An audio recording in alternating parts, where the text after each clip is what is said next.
the name Isis, but what if she was only one among many? The words drift on the screen as ancient temple reliefs of Isis fade into shadow. We glide past sculptures of Nubian queens, weathered ritual carvings, and landscapes where ritual rivers run silent beneath time. Then we shift to vibrant ceremony. Modern African women draped in beads, cloth, and firelight, their silhouettes echoing ancestors. The voice returns. Hidden behind the veils of time are divine queens, warrior mothers, and cosmic weavers who ruled spiritual worlds and were nearly forgotten. This is not myth, it is lineage, it is legacy. Africa is not only the cradle of civilization, it is the womb of the divine feminine. Grounded in land, river, and ancestral covenant, goddess traditions from coast to desert gave birth not only to temples, but to sovereignty. Yet centuries of suppression, empire, and religious rewriting obscured these women's voices. Today we begin another kind of remembering. We peel back the pages of history and devotional silence to unveil the hidden goddesses you are never taught about. They were not invented. They walked kingdoms, wore crowns, birthed futures, healed communities, and wove cosmic order into human life. From the rain queen of the south to the water spirits of the west, from warrior queen priesthoods to cosmic mothers older than empire, they exist in song, story, symbol, and ritual today. As the montage transitions to zoomed-in carvings of mother goddesses, decorative masks, clan dance, and contemporary initiates, the promise becomes clear. This is not about erasure, it is about reclamation. We stand at the intersection of history and memory. And though Isis became the world's goddess, countless sisters stood beside her. Join us now on a journey through time and spirit, a journey into the hidden sisterhood, the divine feminine legacies of Africa, and the women who shaped spiritual worlds, yet taught us only one.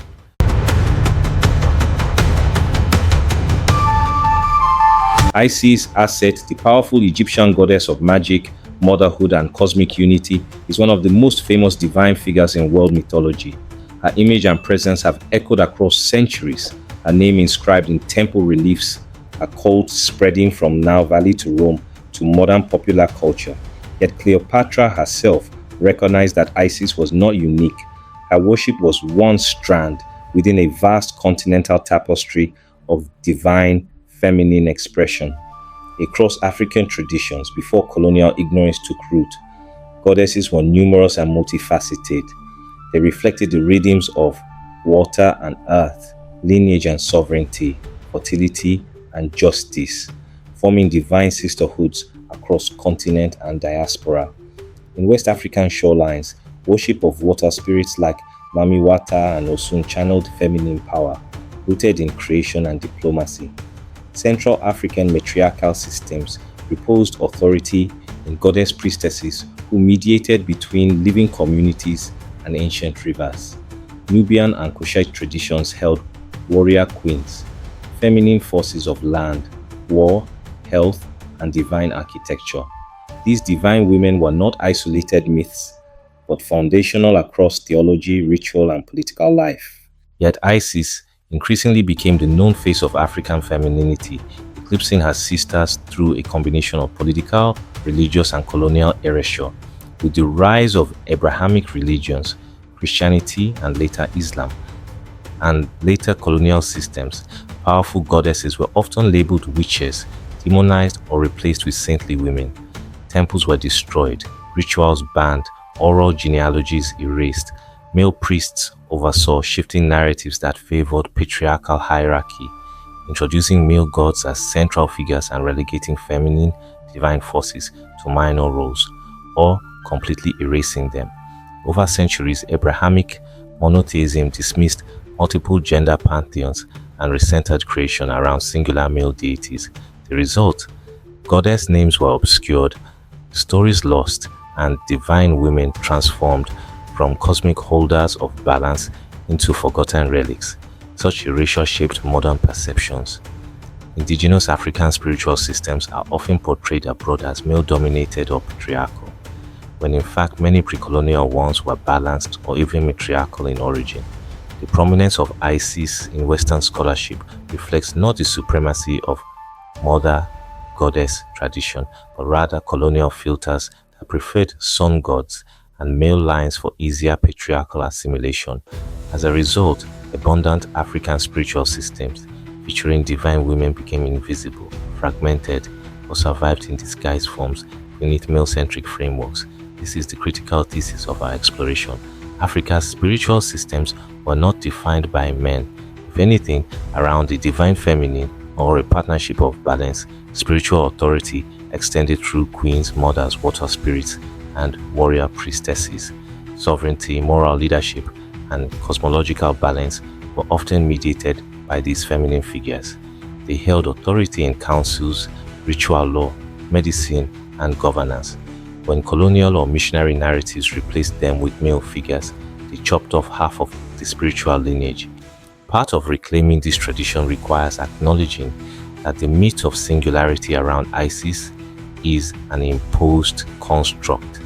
Isis stands as a testament to feminine power, but she does not stand alone. Beneath the height of her cult lies a forest of goddesses whose names, songs, and powers once shaped agriculture, rain, destiny, conflict, and cosmic justice. When oral traditions repeated in grandmother circles and masked dance recited stories at harvest, they honored a multiplicity of divine daughters. Today's rediscovery of these voices challenges the sanitized version of Isis, not to diminish her, but to restore context. When we reclaim Ọṣun, Oya, Mami Wata, Nzambichi, Nana Buluku, and others, we reclaim knowledge lost to time and patriarchy. We heal the split memory that left mother goddess tradition intact only in one iconic figure.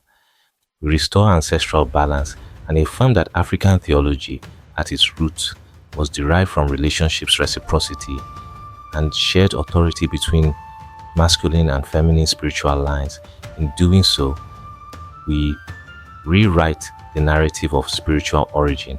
We remind ourselves that indigenous religion was initially frescoed with feminine spiritual architecture. God was not only father or king, God was queen, healer, midwife of justice, orchestrator of rain, weaver of possibility. Their voices were erased, but we are choosing again to hear them. As we step into a new moment of memory, Isis becomes not the exception, but a gateway to a sovereign feminine chorus, whose power we are only beginning to reclaim. In the lush landscapes of southern Africa, divine femininity took earthly form in the figure of Mojaji, the rain queen of the Balobedu. As living embodiment of spiritual authority, she governed rainfall and fertility. Her lineage believed to control clouds and rivers through ancestral power. Mojaji was more than a political sovereign. She was a sacred vessel, ritually consecrated and consulted during droughts or harvest cycles. Rituals under her leadership were not symbolic. They were believed to shape environmental fate, actualizing her spiritual presence through ceremony, prayer, and sacrifice. Her power was not myth, but lived faith, embedded in the community's daily survival. Further north, Queen Nzinga stands at the crossroads of resistance and divinity. Though often remembered as a political leader resisting colonial conquest in Dongo and Matamba, many of her own people deified her after death. Oral tradition imbued her with goddess attributes. She wielded spiritual tools, orchestrated divine councils, and embodied collective resilience. Nzinga's legacy transcends biography. She became a symbol of warrior motherhood, divine negotiation, and cosmic justice. Divine invocation, ceremonial remembrance, and ancestral feast celebrate her not merely as queen, but as an ancestral force, shaping spiritual sovereignty. Across the continent's water pathways, Mami Wata emerges as a pan-African water goddess whose power spans sexuality, healing, and ancestral connection. She is both feared and loved. Her beauty draws devotion. Her mystery commands respect. Though her modern persona is often associated with syncretism alongside Yemaya, her roots remain deeply African, rooted in river spirits, ancestral waters, and cultural narratives of feminine fluidity and regeneration. Mami Wata rituals involve mirrored altars, offerings of gin and perfume, and transpossession, demonstrating that devotion toward her is not symbolic, but dynamic engagement with the spirit actively shaping lives. Together, Mojaji, Nzinga, and Mami Wata demonstrate divine femininity expressed through leadership, environmental authority, fertility, and spiritual embodiment. Their influence was never confined to mythic artifacts. They lived in prophecy, healing, resistance, and sacred ritual. Communities entrusted them with real power over rainfall, health, negotiation, and lineage continuity. These divine maternal presences were embedded in pastoral life, market negotiation, river navigation, and long-term memory. The emphasis on lived authority underscores that these women goddesses functioned through ritual, belief, and reality, not legend alone. Offerings of water, ritual veils, masked festivals, and invocation during seasonal rites reaffirm their presence. In rainmaking ceremonies, Balobedu priestesses receive messages from Mojaji. In memorializing Nzinga, practitioners invoke her spirit in negotiation rituals or covenant healing. In coastal Ghana or Lagos, women calling on Mami Wata engage trans-glossolalia and transpossession to commune with the water spirit today. Divine power in Africa has always been embodied and relational. In these goddesses, spiritual authority and social life intersected. To reimagine the divine feminine today means reclaiming forms of leadership that were lived, ceremonial, and practical. It means acknowledging that African tradition embraced women not only as symbols but as sovereign beings capable of commanding cosmic forces, negotiating peace, healing bodies, and maintaining ancestral balance. Their stories challenge spiritual amnesia. Mojaji reminds us that environmental change and climate authority were once stewarded by queens. Nzinga shows that resistance was spiritual work, woven between blood and ritual life. Mami Wata demonstrates that sensuality, healing, and spiritual possession remain central to present-day devotional life.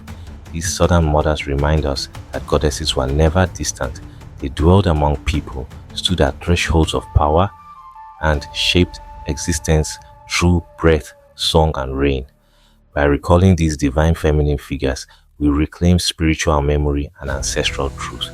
We rebuild a lineage of feminine intelligence, sovereignty, and ritual agency. Their names continue to resonate, not in the distant myth of goddess alone, but in the heartbeat of communities where devotion remains alive. Ọṣun, Oya, Aji, and Nana Buluku are not abstract archetypes. They are living spiritual forces whose energy shapes identity, economy, and destiny in West African traditions. Ọṣun stands as the river goddess of love, fertility, diplomacy, and elegance. She carries water through land and lineage, offering sweetness, healing, and connection.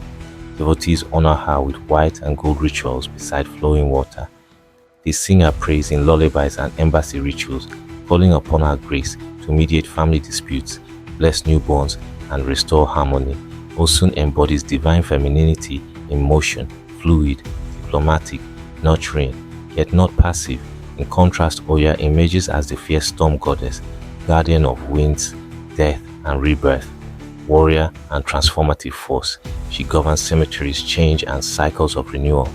In Yoruba pantheons, Oya is Kanale, guardian of markets and thresholds. Her energy is raw, crackling like lightning, and fertile as wind. Initiates invoke her in rituals that heal trauma, reshape destiny, and embrace change. Oya represents the divine feminine not through softness, but through reclamation, revolution, and sacred upheaval.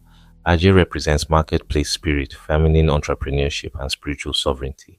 Traditionally, those initiated into Aje cultivate wealth not solely for profit, but as sacred responsibility. Market traders weaving ritual bundles, herbal consultants, and spiritual mothers invoke Aje for prosperity, community protection, and economic freedom. Aje's presence underlines the truth that spiritual power and financial agency are not separate, and that feminine spiritual authority includes the realm of economic exchange. Among the Fon people of West Africa, Nana Buluku reigns as the primordial mother before creation. She births the cosmic twins, Mawu, Moon, and Lisa, Sun, initiating the first balance between dark and light, feminine and masculine. Though sometimes eclipsed by earthborn deities, Nana Buluku endures as the original creative force. She establishes the principle that the universe begins in feminine wombed wisdom before gods emerge into roles. Her primacy upends typical patriarchal narratives and reminds us that creation itself springs from feminine cosmic thought. These goddesses, as a collective, redefine what feminine divinity means: nurturing yet unbreakable, fertile yet transformative, centered in love yet rooted in sovereignty. Ọṣun's diplomacy does not negate Oya's storm.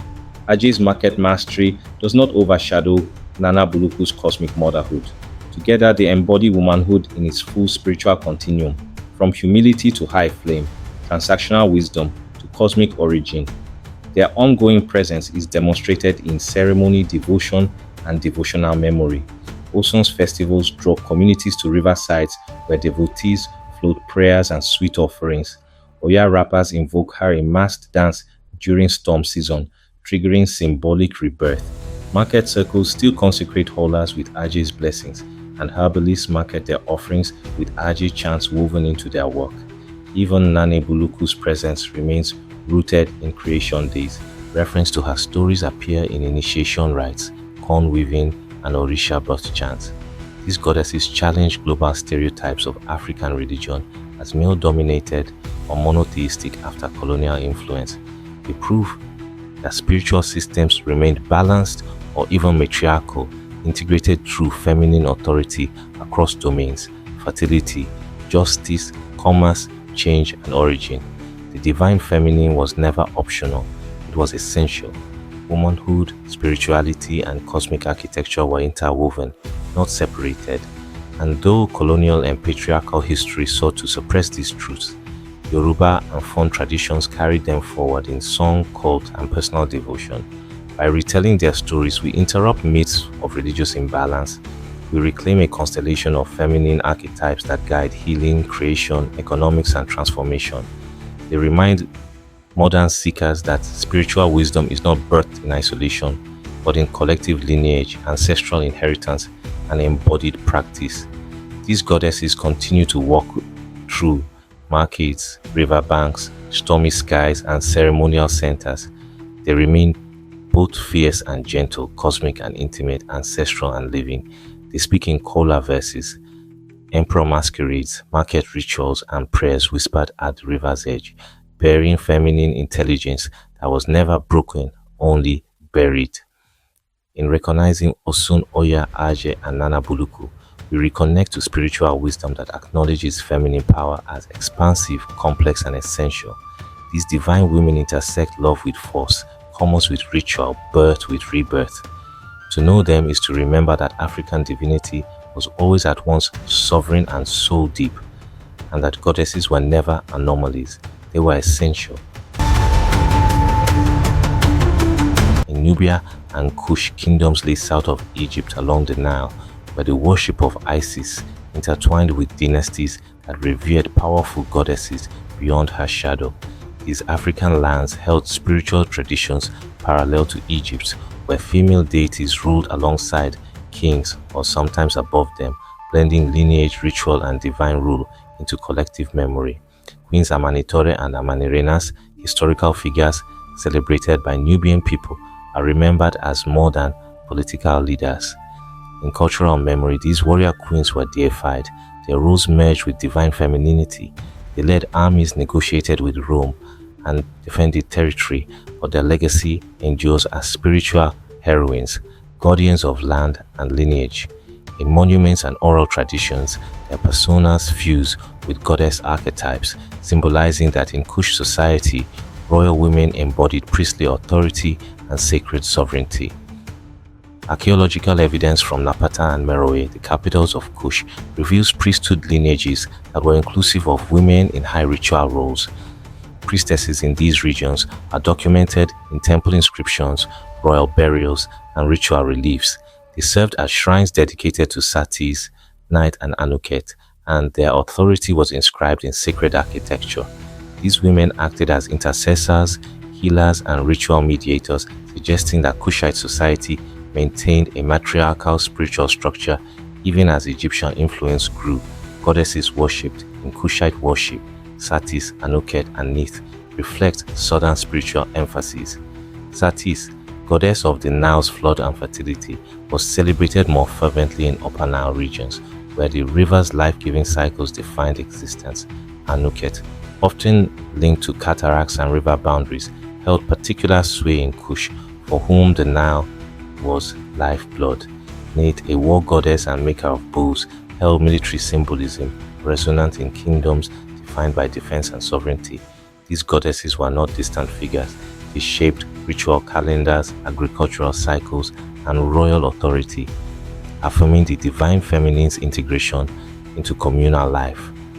In these societies, Isis functioned within a broader sisterhood of divine women, never alone nor supreme in isolation. Her cult merged with or coexisted alongside indigenous Kushite deities, creating layered worship where multiple goddesses held sway in both celestial and terrestrial realms.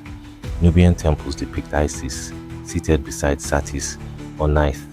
Scenes show priestesses invoking Anuket in rainmaking rituals. The spiritual map here is richly polytheistic, not singular.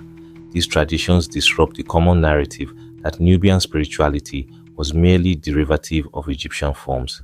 Instead, Kushite religious life demonstrates a reciprocal exchange. Egyptian gods like Isis gained prominence in Nubia, but Nubian goddesses maintained legitimacy as autonomous forces. Kushite priestesses preserved rights even when temples were destroyed, and communities continued to invoke divine women despite political upheaval. Rediscovering these goddesses invites us to reclaim less familiar threads in divine feminine memory. It reminds us that African spirituality extended beyond male pharaohs and sun gods. It thrived in feminine presence, ritual authority, and leadership rooted in ancestral lineage. By acknowledging goddesses such as Satis, Anuket, Neith, Amani Renas, and Amanitore, we affirm that African spiritual identity included multitudes of feminine power, not as romantic myth, but as governance, spiritual law, and cultural continuity. Isis did not walk alone. She walked among sisters whose names were inscribed not only in stone, but in the memory of river, crown, and lineage. In Central Africa, particularly among the Bakongo people, divine feminine authority is anchored in the cosmic figure of Nzambichi, the counterpart to Nzambi Mpungu, who is revered as the primordial mother goddess. Nzambichi embodies the rhythm of creation, the stability of harmony between cosmic forces and humanity, the pulse of nature's fertility, and the principle of ethical balance. She personifies the spiritual architecture behind the land, rivers, forests, and ancestors, sustaining life through her presence in water, earth, and the lineage of people. Her presence is not theoretical, but woven into the frameworks of ritual kinship and ecological balance. The role of Nzambiti is made real through the work of Nyanga priestesses, powerful spiritual mediators who channel her energy into communities. These women, often healers, seers, and ritual facilitators, serve as bridges between the living and the ancestral realm. In their hands lie the invocation of fertility, the countering of spiritual imbalance, and the guidance of prophetic insight. They interpret dreams, lead cleansing ceremonies, prepare plant-based medicine, and conduct spiritual divinations rooted in the cosmology of Nzambiti. Nyanga priestesses draw their power from lineages passed through secret initiations, learning sacred chants and herbal knowledge under the guidance of matriarchal elders. They embody divine feminine wisdom in praxis, guiding childbirth rites, presiding over death cleansing ceremonies, and restoring communal equilibrium after trauma. Every ritual offering, whether of kola nut, cloth, roots, or libation, connects practitioners to Nzambiti's cosmic weave. These priestesses are neither symbolic nor decorative. They were and remain community pillars. In village leadership, they mediate conflict using wisdom codified in ancestral lore. In times of drought, they perform rain invocation rituals. When disputes arise, they convene shrines at the crossroads of community law. Their authority is rooted in spiritual science, healing, divination, psycho, social reconciliation, and ecological stewardship. Nzambichi's presence as cosmic mother creates a spiritual ecology where feminine power nurtures balance, human, divine, ecological. She stands at the root of cosmology and morality, ensuring that creation remains aligned. Her worship encompasses life's foundational rhythms: birth, harvest, death, and rebirth. Feminine spirituality in Congo region is not peripheral, it is central, cosmic, and lived through female priesthood. Nzambichi and her priestesses challenge narratives that marginalize African women's spiritual roles. Instead, they affirm that Central African societies recognize feminine lines of transmission and spiritual authority essential to communal life. In global diaspora communities, memories of Nzambichi and the role of Nganga priestesses are resurfacing. Divination systems, dance rituals, and prophetic healing ceremonies echo their wisdom. Young women pursuing ancestral spiritual paths in the diaspora often reference Nzambichi as primal mother and seek initiation into roles once considered secret lineage. They ground their training not only in modern theology, but in herbal medicine, river rituals, and dream work carried from Central African mothers. This tradition stands in contrast to Western religious stereotypes of passive femininity. Nzambichi teaches balance between creation and destruction. Her priestesses model sovereignty without erasure. Their work shows that feminine spirituality in Africa is not subordinate, but complementary, integrative, restorative, and expansive. By uncovering the memory of Nzambichi and the living role of Nganga priestesses, we reclaim a layer of African divine structure that predates colonial distortion. We see that the divine feminine did not shrink. It was preserved in ritual, secrecy, and women's lineages. We remember that it remains alive, awaiting recognition. In acknowledging these mystical mothers, we affirm that Africa's spiritual heart is not only in masculine deities or imperial gods, it pulses through motherlands and priestess lineages. Nzambichi's cosmic breath continues to animate life across riverbanks, forest groves, and ritual spaces, invisible yet essential, ancestral, and ongoing. We return now to the cosmic origin of creation within African spiritual thought. At the heart of Dahomean cosmology stands Nana Buluku, the first mother goddess, an entity so primordial that all existence is said to emerge from her divine womb. Before sun or moon or earth, before gender deities existed, she lay in silence, harboring the entire potential of creation within her cosmic presence. From her body emerged the twin deities, Mawu, the moon, and Lisa, the sun, together forming a balanced divine pair that governs day and night, birth and rebirth, cooler reflection, and solar clarity. In this pairing, the Dahomean belief illustrates creation not as an act of conquest or hierarchy, but as a harmonious unfolding of complementary principles. Thinking of Nana Buluku merely as a nurturing figure is to underestimate her. She is not simply mother to gods, she is the cosmic architect, the unmanifest source, the blueprint of creation. The twin myth of Mawu and Lisa reiterates this architecture, placing creation's logic in the intertwined unity of feminine and masculine energies. Together they govern cycles, weather, seasons, and life's constant rhythm. They are living metaphors, reflection and light, introspection and action, wisdom and movement. Under this light, we must reframe how we understand divine femininity in African spiritual systems. Goddesses were never just passive nurturers, they were active creators, cosmic engineers, and moral authorities. Their roles encompassed both genesis and governance. Nana Buluku's legacy subverts later religious traditions that placed masculine gods at the source of power. Instead, Dahomean spirituality enshrines feminine principle as co-origin, co-equal, foundational. This cosmic balance between male and female extends across multiple African traditions. In Vodun lineages, goddesses like Lasu or Sopono act as balancing mediators to male counterparts. In Yoruba cosmology, the relationship between Ọṣun and Olodumare suggests reciprocity rather than hierarchy. In Congo creation myth, Nzambishi and Nzambi Pungu share joint creative responsibility, ensuring moral order through dual participation. This reflects a widespread principle. Before patriarchy emerged, many African cosmologies centered creation in duality and balance rather than dominance. The notion that goddesses were primary creators challenges stereotypes that African spirituality was male-centered or simplistic. It reveals hidden architecture, creation stories that began in feminine presence, not masculine command. Temples dedicated to goddesses in Dahomey, relics carved to honor Nana Buluku, and initiation systems that begin by invoking her lineage. These are clues that divine feminine power was central, institutional, ancestral. What does this mean for today? It means recognizing the foundational power of feminine intelligence in spiritual evolution. Nana Buluku is not mythic fiction, she is cosmic memory. Invoking her name, as practitioners still do in digital tereros and diaspora shrines, reconnects lineage not just to a god but to a generative principle older than language. Every prayer to her is an invocation of balance, regeneration, and cosmic wisdom that informs both masculine and feminine identity. When we reclaim Nana Buluku and her twin children, we recover a spiritual equation erased by patriarchal historiography.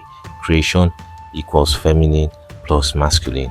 Origin equals unity, not authority. We diminish the idol of masculine dominance by restoring feminine principle as cosmic equal.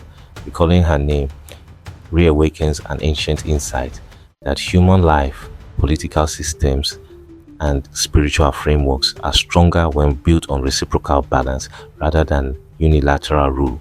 Reaffirms that goddesses like Nana Buluku are not flotsam in mythology, they are architectural beams in spiritual structure. They were creators, not afterthoughts, cosmic mothers, not symbolic wives. They preserve a theology of balance, an origin that values plurality, reciprocity, and layered creation. And when we honor Nana Buluku alongside Mawu and Lisa, we speak not only of African goddesses, but of living metaphors, how world arises when difference dances with union, when mother and father breathe existence into being. This cosmic weaver model invites us to reimagine identity, leadership, creativity, and spirituality itself, not as domains of domination, but fields of balance. In a world still shaped by imbalance, we need to remember the cosmic mothers, gods of creation whose memory sketches possibility, that power need not dominate but can dance in harmony, and that creation may begin from womb before crown.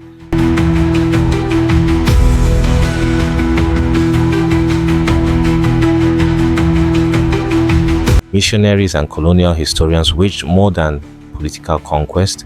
They carried spiritual annihilation by deliberately erasing or demonizing African female divinities.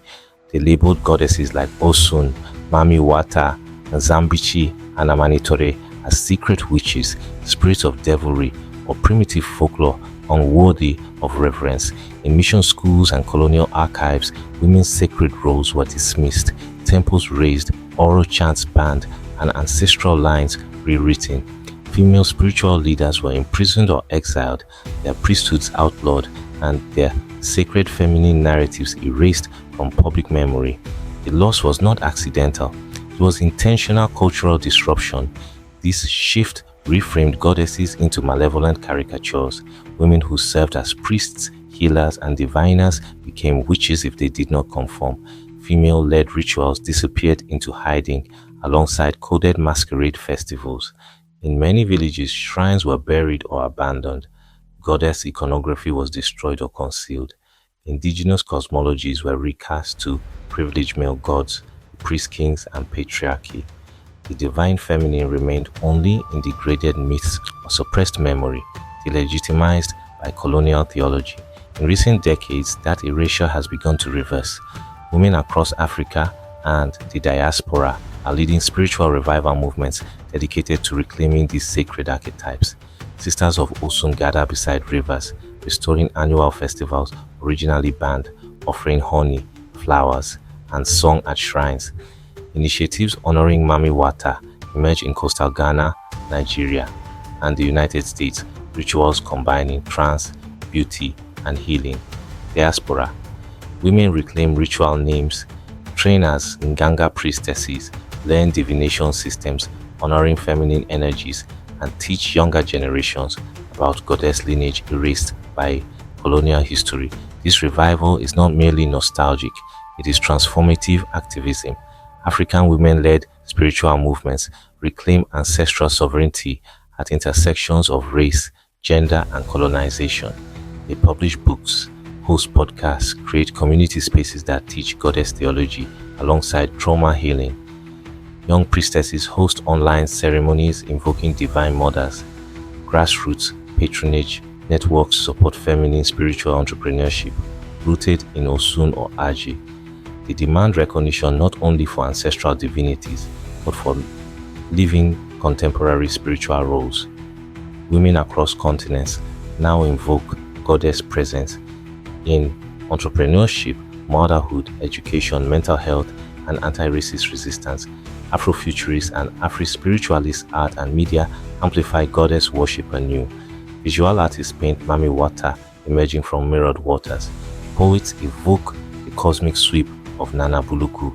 Filmmakers portray masked dances of Oya and Ọṣun in Afro-digital futures. Podcasts like Mother Africa Speaks interview modern priestesses reclaiming old rituals, and online spiritual networks spread rituals of feminine power across diasporic lines. Goddess symbolism becomes central in Black feminist liberation theology, fashion, festival culture, and political protest imagery. These Renaissance efforts ensure that sacred feminine identity is not an afterthought, but central to African spiritual reawakening. This resurgence is not new worship, it is reclamation. When women gather under the banner of Ọṣun or Nzambichi, they are not inventing deities, they remember them.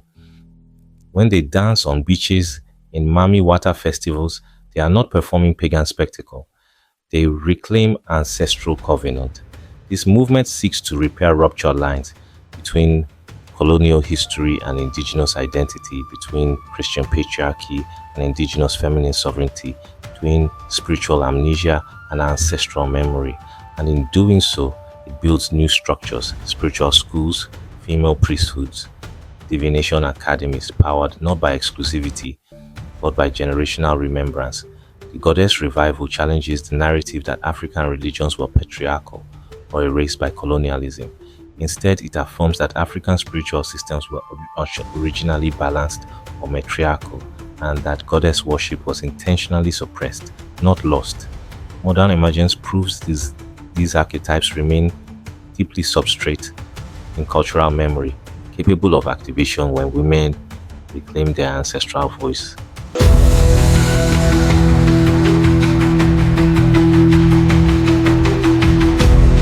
The Divine Sisters of Africa were never just myths. They were living blueprints of womanhood, spiritual balance, and ancestral memory.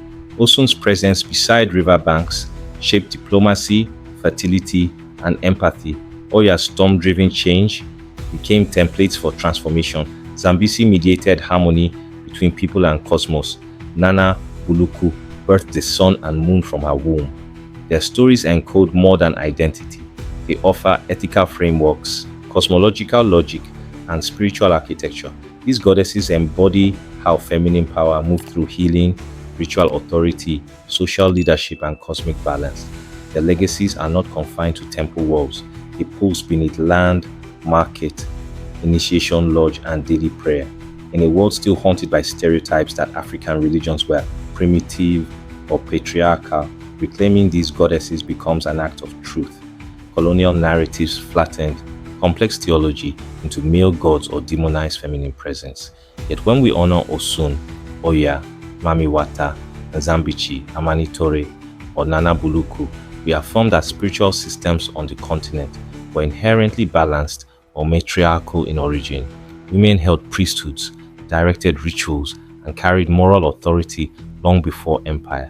To remember them is to affirm that African religion and Black spirituality was not imported, but born from divine women who shaped worlds by breath, water, and cosmic command.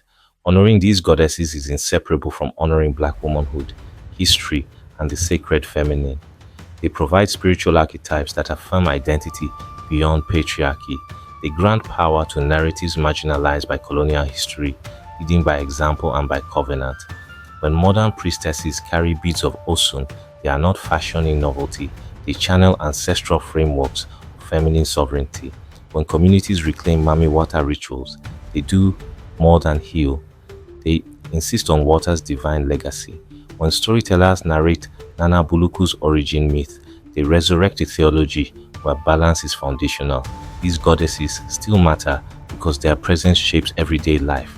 Market women call upon Ajay to bless commerce. Riverside communities float offerings to Ọṣun for healing. Nanga priestesses evoke Nzambiti when ancestral tradition needs mending. Their power calibrates justice, reincarnation belief, prayer, and ancestral reactivation in everything from healing circles to liberation theology. They remain touchstones of resilience, evidence that feminine spiritual systems can survive centuries of suppression and still heal leaky colonial wounds. Their impact transcends devotion. These goddesses refract through feminist theology, ecology, cultural expression, and mental health. They inspire artists painting cosmic water beings, poets scripting storms of inner change, activists invoking ocean in protest, and scholars reframing religion through feminine agency. In honoring them, we reclaim not only mythology but moral truth, that when a woman stands at humanity's threshold, she bridges heaven and earth without patriarchy's framing.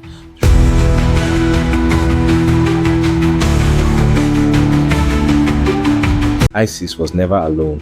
She stood within a vast sisterhood of divine queens, each with her own kingdom, ritual realm, and spiritual domain. Across Africa, Isis walked beside Ọṣun, dancing along riversides, next to Oya riding the storm, in the presence of Nana Buluku shaping the cosmos, united with Nzambichi weaving ancestral lineage, alongside Mami Wata guiding sacred rivers, and under the sovereignty of Amanitore and Amanirenas warrioring with ritual grace. They were not isolated myths, they were a constellation of feminine power, integrated into creation, governance, and lineage. Let us now speak their names in a sacred rhythm. Ọṣun, Oya, Nana Buluku, Nzambiti, Mami Wata, Amanirete, Amanirenas, Nzambichi, Satis, Anuket, Nith, echoing as invocation, like ripples spreading across water and air. Hear them rise in prayer, chant, memory, heartbeat. They were hidden, but not lost, forgotten, but not gone. Through centuries of erasure, their names survived in song, ritual, river offerings, and initiation covenants.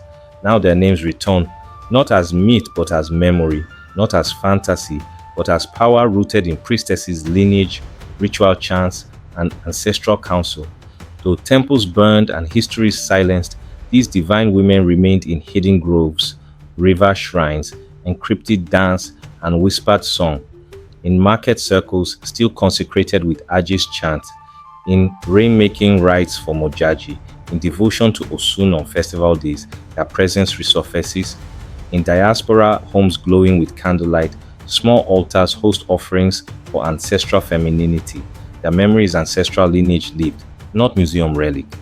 Today, as we hold these stories, we reclaim feminine sovereignty, spiritual, political, creative. We restore balance between male and female divine principles. We affirm that African religion is not patriarchal by design, but balanced, integrative, and embodied. Let us pray together. Divine Mothers of Africa, ancestors of waters, river, storm, creation, and cosmic balance, hear our invocation. Ọṣun, bless our hearts with love and diplomacy. Oya, stir transformative wind in our lives. Nana Buluku, root our souls in cosmic origin. Nzambiti, restore balance and ancestral memory. Mami Wata, guide our healing beneath water's song. Amanitore, Amanirenas, warriors of sovereignty, shield our integrity. May their wisdom rise in each breath. May we walk today in sacred feminine power, rooted in memory and purpose. Thank you, beloved viewers, for journeying with us to uncover these hidden goddesses.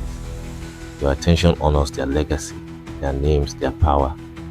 May their sovereign presence accompany you now beneath rivers, in firelight, under starlight, and within lineage. Until we meet again, May these goddesses light your path, renew your memory, and anchor your spirit in their cosmic sisterhood.